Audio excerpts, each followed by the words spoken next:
ba political analyst bonna kye batanaba kutegeera mbalaba bagezako okuanalyzinga purity ya quality ya kasooli waffe wano mulungi si mulungi nga balowooza yensonga yakoze ki abantu kye balina okumanya mu East African Community olutalo mweruli ba head of state bagamba ffe waffe tukyuka naye mwe wammwe temukola ki temukyuka gunaba mukago gwa kika ki guno okitegedde zeze ensonga ez'omunda za byabufuzi kakati ffe katukole ebyaffe because guno si gwe mulundi ogusoose omukago gwa East Africa okutaataganyizibwa mu byobufuzi mu byenfuna ne mu byokwerinda gwatandika mu 7 ne guyiika okiwulidde ne gudamu ne guzimbibwa ne guyiika so omukago nga tetunaba kusolovinga issue ya political federation nga tetunaba kusolovinga issue ya internal democracy mu partner states for example Uganda, Kenya, Rwanda nga tetunaba kwansalinga questions ez'ensi nga Uganda ku lwayo nga tetunaba kwansalinga question ya term limits, question ya age limits, question ya rotational presidency omuntu ajja n'agenda ogwo omukago tegujja kukola era ekyagazaawo boda ye Rwanda ne boda ya boda ye Kenya balaba batambula opposition discussinga ne government bonna batambuza ekintu kyekimu bonna badvocatingira Kenya kubeera bulungi okiwulidde bonna bali mu kintu kyekitya ng'ogyeko Ruto gwe bagezaako okukola ki okusamba okuzaako ebbali naye bamusamba naye ng'olwedde deputy president resources naye zakozesa za gavumenti okiwulidde kwegamba olaba nga Kenya erina direction gyekutte kumpi ng'egenda ku mutendera gw'ensi eziri mu Europe kakati tebasobola kusigala nga badiiringa naawe akwata ba civilian n'obatwala mu military court okiwulidde tokkiriza nkiiko za byabufuzi presidential candidate akola campaign ng'ali mu bulletproof olwaleero Ruto takwatagana politically takwatagana na Uhuru tebakkaanya naye Ruto asigala atambuza ebyobufuzi bye mu Kenya nga tewali amukubye kuki ku mukono sigenda kuiza kusukakaawo kantu ng'endewo omukulu Faruku ensonga eno ogyogera ku musajja atugamba nti tekiri ku mutindo gwa kasooli waliwo ensonga ezimbagezeekweseemu eziri political ensonga za muganda wange Bigirwa zayogedde entuufu weewaawo era tulina okwongera okwekenneenya nzikkaanya naye nti ebyobufuzi mu mawanga gatwetoolodde biri mu kukyuka naye mu byobufuzi ate ebikyuka balaba wano ffe tukyali mu mbeera y'emu njagala kutegeeza nti ekintu kino ekyakasooli kyolaba wano si kasooli yekka wano mu Uganda tulina okusooka tuveeyo twogere ku bintu ng'ekyamazima tubyogerako mu bwesimbu waliwo abantu abagenzi bafuna monopole ku ggwanga ng'ebintu byonna n'ebisingako obungi kati bye babirinako obwannannyini njagala kutegeeza ekikwatagana ne kasooli kati mu Uganda abantu abasinga okuexportinga kasooli bali babiri Natasha na Sale be basinga okuexportinga kasooli era nze ne mukulaba eno embeera era mabegako abadde balwana nga balaba omuntu omulala abenyigamu Amponye ne Mandela kubanga nabo bapuleya b'amaanyi Amponye ne Mandela Amponye omu abadde abanya millions za dola 3.9 ng'azibanja eggwanga lya Southern Sudan ku ssente Uganda zebadde ebanjayo nga ye omuntu omu alinako millions za dola 3.9 nga yasappulayinga kasooli kakati olwaleero tutuuse mu mbeera nga basapulaya batandise okukola ki okugejja Mwami Mandela yagenze ne mu accident y'okwekolera enganeki eye naye nga wano Natasha yabadde ebbanga lyonna nga yafulumya kasooli ne Genosale n'ekyokubiri kyennyinza okwongera okwogerako nasembako ensonga ya kasooli eno nagiwulirako emabega nga waliwo minisita w'ebyobulimbi bamuyitanga Buchanayandi nagiwulirako ensonga eyo era nesigenda nnyo wala nga bagamba nga abalimi ba kasooli nga sekuritale waabwe bagita bamuyita sekuritale for farmers agriculture bwekito bwekiri association yaabwe erinnya lyerabidde obulungi bagikola ki naye nga kyemmanyi nti omusumba male ye ssaabawandiisi waabwe yawandiikirako ko by then minister gwe bayita Buchanayandi nali ngambi goberera naye era byagaana okola ki nga kyemulugunya nti mu katale mulimu kasooli atabulibwa n'eddagala erifu naye najja katale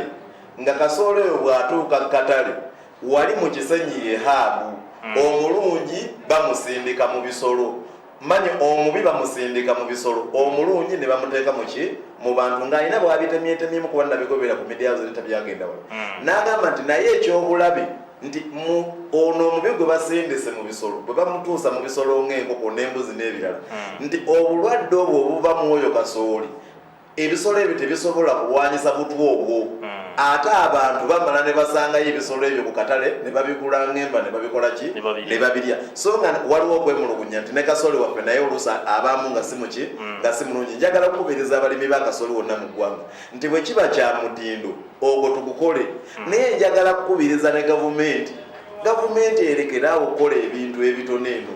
banne njagala kubuulira taliki n'abatuwuliriza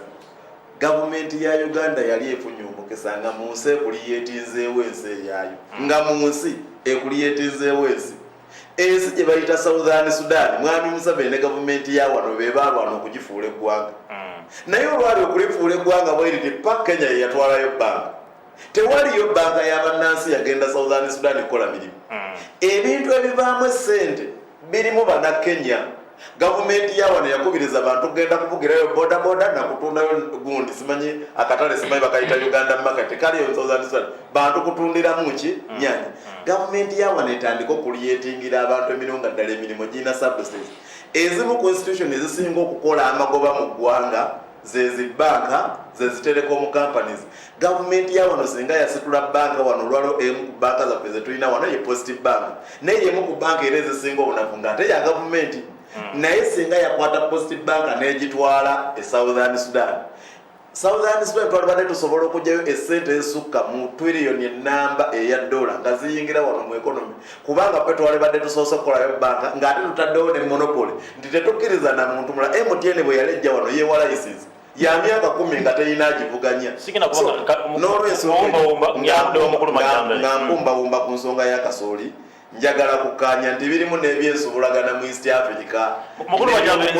ebiri bitambulira ensonga eri mu Kasooli yensonga lwaki tusobola mukawo gwa East Africa nze nja kukyuka okwogera ne ku season eno eyinza okuba teyatuyisiza bulungi omusana ate n'abalimi baffe bayitiridde omanyi buli kintu wane waffe tulinamu embeera ekwagala okufuna amangu omutindo gwaffe Kasooli ayinza okuba bamukungula nga tamusimukaago bulungi olw'ebbula ly'ensimbi eribadde mu ggwanga Kasooli naba nga tiyakala bulungi naye nga nze nkubiriza abalimi bongere okulaba nga ekintu kino tebakizanyiramu kubanga ekintu ekirimu obusuubuzi ye bizinesi ezasinza okutuyingiriza sente y'ebyobulimi ate bagoberere nnyo emitindo gye tulina okuyitamu okulaba nti kubanga buli otufulumya Kasooli wa kino kyekyongera ku ggwanga lyaffe ate nawe mulimi alina engeri gyakola gyakifunamu kubanga buli bwobanga emaali egenze negenda oba e Nairobi oba e Burundi nawano waffe ebbeeyi ekola ekyukamu naye emitendero gye tunaaba nagyo bwe ginaabanga bifu nga bo tebasobodde kugimaintaininga olumu mujja kuwoza nti gavumenti nga bano bawoza nti gavumenti yebikola naye abalimi bano waffe tulina ekizibu kimu sigambyeko nti gavumenti yebikola nkugambye nti gwe bali abasajja aba progressinze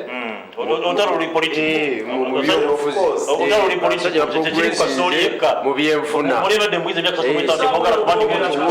era katono nnyo okwana abatuweereza oli mu byanakatebayanise mwanyi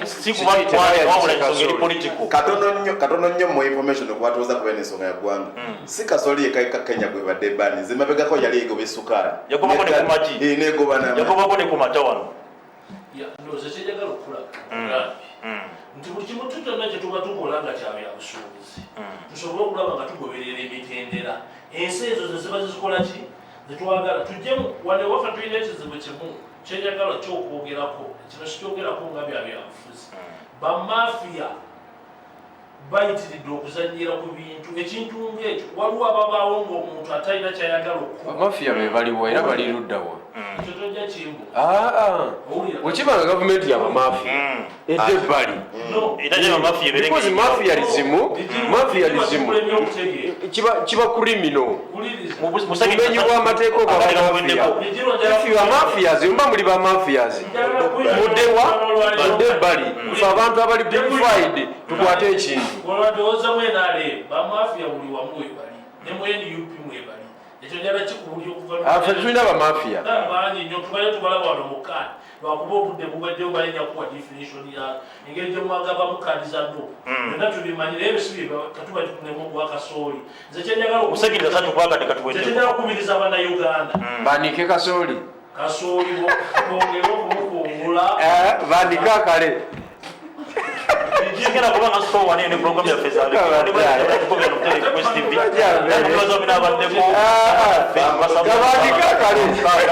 Foto veranga oli badala kubanga kusongeza koza muri week. Tani katake manya koza kupanga mbaddeko tikuva ko program ya sajja maso mukama abantu. Onyumidde majembe. Sukali. Bugumu mu byobufuzi lyeyongera buli lukya. Naawe Munnayuganda kikkakatako okumanya n'okugoberera ensonga nga bwe zitambula. Wano ku STV tugenda kubanga tukuleetera abasunsuzi b'ensonga z'ebyobufuzi mu program